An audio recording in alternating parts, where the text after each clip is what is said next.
갖고 이제 처벌을까지 갔었다는 말씀이시잖아요. 네네. 네, 알겠습니다. 그다음 이야기는 우리 앵커, 그러니까 뉴스를 이제 우리가 선거 기간이 되면은 방송을 통해서 앵커나 기자를 통해서 우리가 그 뉴스 보도를 보게 됩니다. 그런데 지금 보시는 바와 같이 연합뉴스 TV에서 앵커가 투표 용지로 잘못한 멘트에 관한 증거 자료입니다. 대선 사전투표 둘째 날인 오늘 경기 의정부시에서 기표한 투표용지를 촬영한 50대가 적발됐습니다. 의정부시 선거관리위원회는 오늘 오전 6시 40분쯤 녹양동 주민센터에 마련된 사전투표소에서 50살 A씨가 자신이 기표한 투표용지를 촬영하다가 적발됐다고 밝혔습니다. 선관위 직원에게 발각돼 촬영한 사진을 삭제한 A씨는 촬영 금지인지 몰라서 그랬다고 주장한 것으로 알려졌습니다. 선관위는 고발 조치에 해당하는 사안은 아니어서 경고 조치할 예정입니다. 네, 의정부서 기표한 투표용지 촬영한 50대 적발 이렇게 나와 있는데요. 기표한 투표용지는 없죠. 네네. 기표했으니까 이거는 기표하는 순간부터 투표지가 되는 것입니다. 예, 그러니까 이 앵커가 말한 것은 틀린 말이 되는 것이죠. 사실 이게 뭐가 투표용지고 뭐가 투표지인지 일반 국민들이 상당히 좀 헷갈려하는 부분이 있습니다.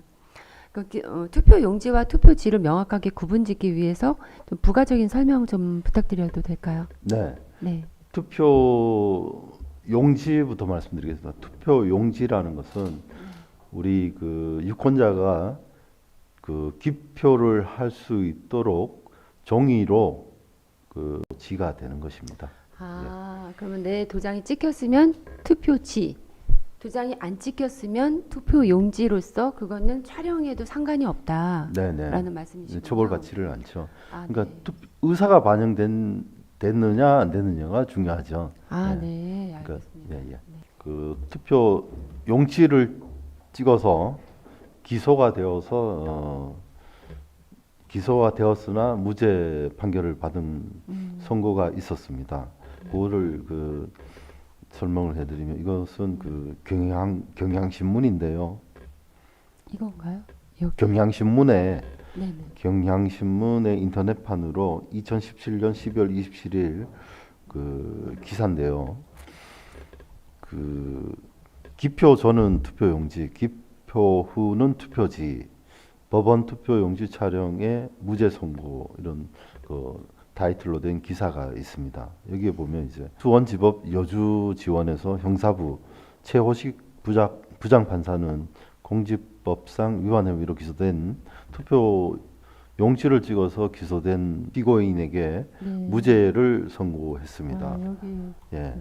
이 내용을 보면은 우리 김모 씨인데요. 19세입니다. 처음으로 이제 투표를 하신 유권자인데요.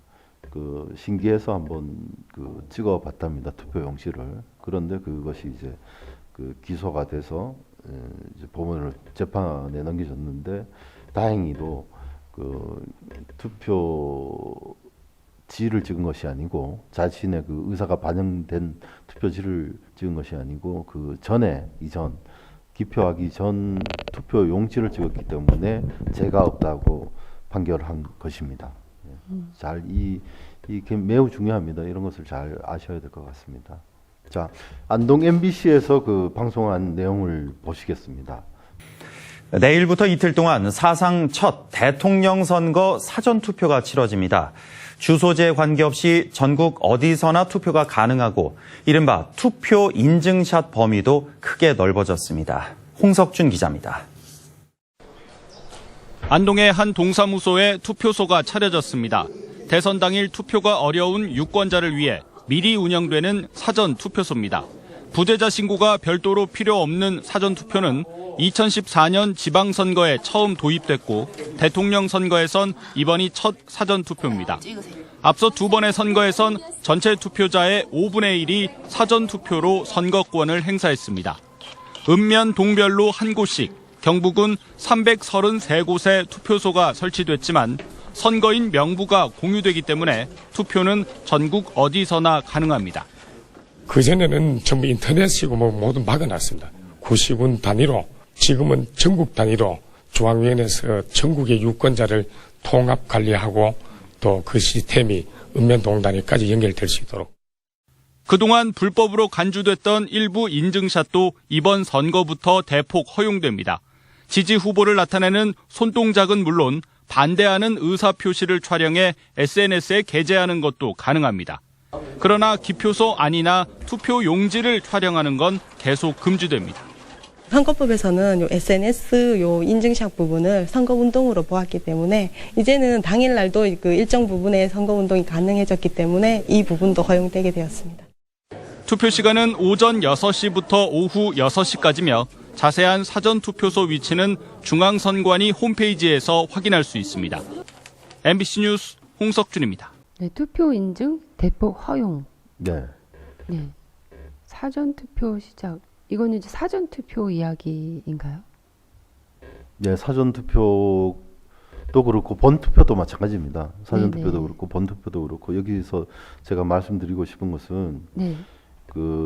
여기 그 취재 과정에서 안동시 그 선거관리위원회 사무국장 강일호 사무국장의 인터뷰가 나옵니다.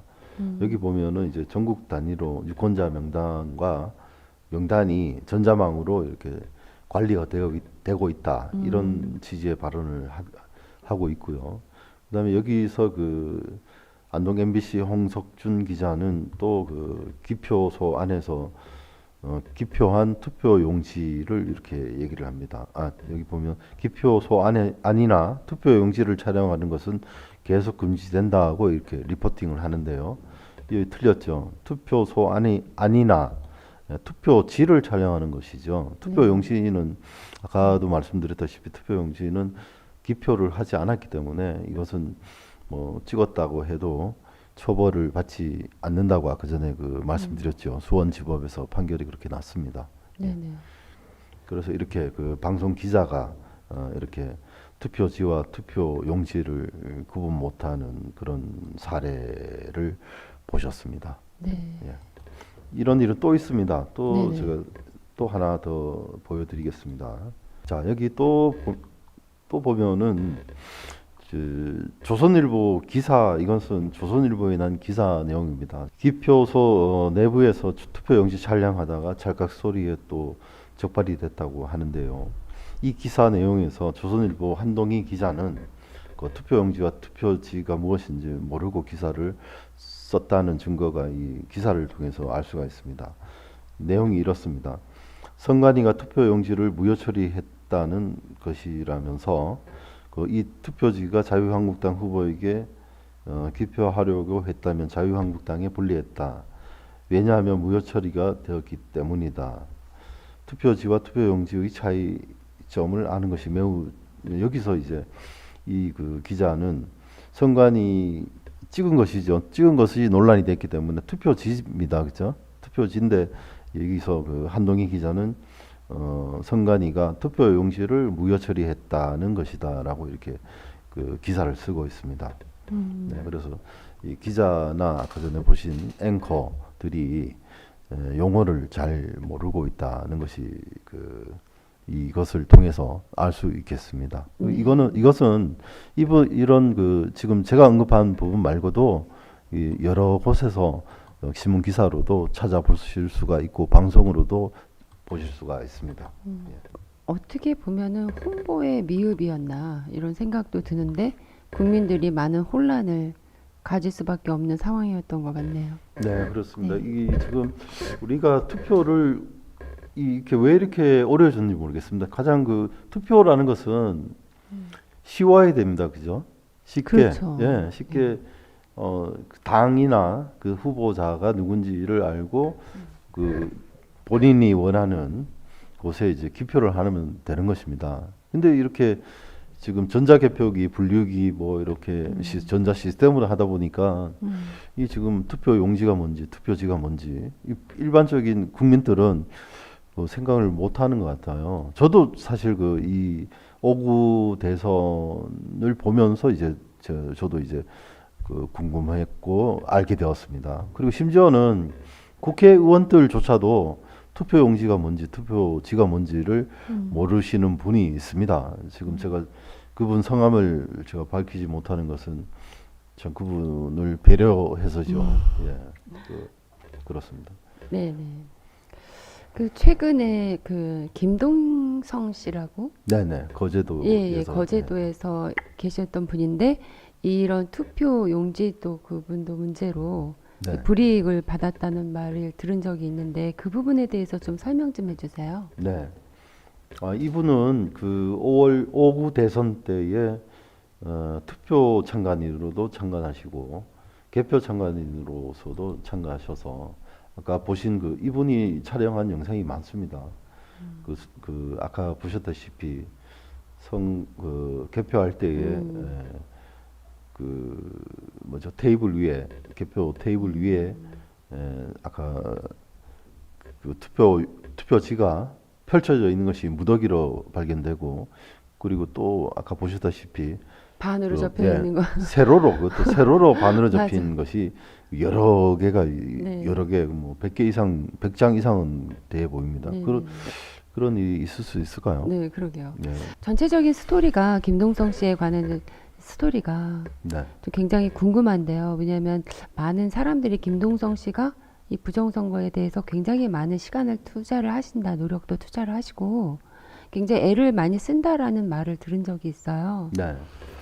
참, 애쓰고 계십니다. 5구 대선 때부터 지금까지 본인이 그 직접 눈앞에서 펼쳐진 투표지 세로로 접힌 것도 그렇고 뭐 펴져 있는 것도 보고 그분이 이제 보시면서 얼마나 이것은 부정선거다라는 확신에 차서 저한테도 제보한 거죠. 그 영상을 제보하고 여러 지금 태극기 집회에 가서 연단에 오르셔서 답답해서 연설도 하시고 하십니다. 답답하니까 그렇죠. 그래서 이분은 그것뿐만 아니고 회사 생활하면서 이거 선거법도 여러 번 보신 것 같아요. 그래서 선거법에 대해서도 많이 아시고 한데 이 합리적이고 정당한 그런 요구를 함에도 불구하고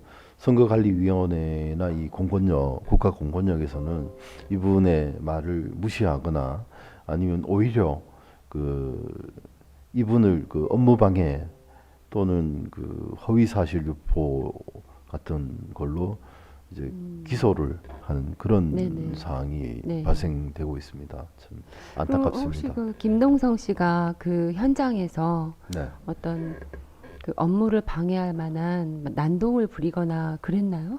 아니 그렇지 않습니다. 우리 영상 앞으로도 계속 제가 특집 연속 방송을 할 텐데 김동성 씨가 직접 촬영한 화면을 보시면은 아실 수 있습니다. 아실 수 있는데 거기 보면은 이제 합리적이고 정당한 질문을 하고 있습니다. 하고 있는데 선거관리위원회 직원들이 오히려 말을 회피하고 공권력을 남용하거나 아니면 과잉 대응을 하여서 이 문제가 발생되었죠.